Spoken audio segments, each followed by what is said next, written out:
What a great question. This is such a good question. You guys ask me such great questions, specifically you do. So I did learn not to use glutathione with gliotoxin, but that doesn't apply to MSM, question mark. So interesting, what's the difference? Okay, well here's the breakdown. Glutathione is like a small protein. It's a group of amino acids. There's 3 of them: cysteine, glycine, and glutamine. So those 3 amino acids together make glutathione, whereas MSM is an organoform of sulfur that you find in plants, and it's not an amino acid, it's not a carbohydrate, it's basically like a nutrient, right? A nutrient form, and it's the form of sulfur that our bodies use the best.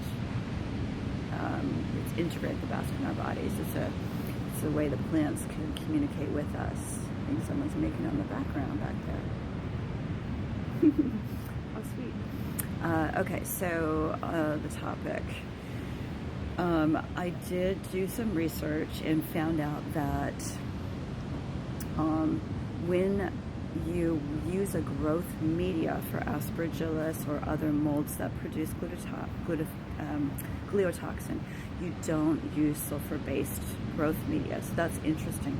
I think this connection between glutathione and molds that produce gliotoxin is a theoretical one, and it's reasonable because there's a glutathione S transferase that Aspergillus uses to make gliotoxin. But things are not that simple. It's very rarely a kind of a one-to-one, like, oh, these words are the same, so that must mean they're related. It's feasible that if you take glutathione, then that can feed that gliotoxin production. So I think it's probably wise to stay away from it.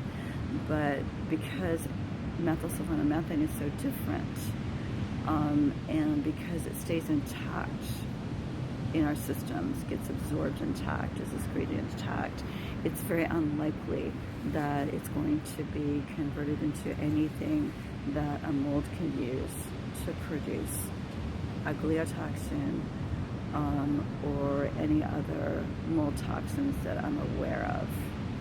And I'm going to make a note to myself to talk about the various, well, I actually did talk about this a little bit in another video where I was talking about antifungals, and I was talking about the fact that we can have these molds in us. It's rare, but it's possible. They usually stay in a latent form, like a spore form, until the immune system is compromised, and then they can actually cause real problems in illness. And they're not really looked at in conventional medicine.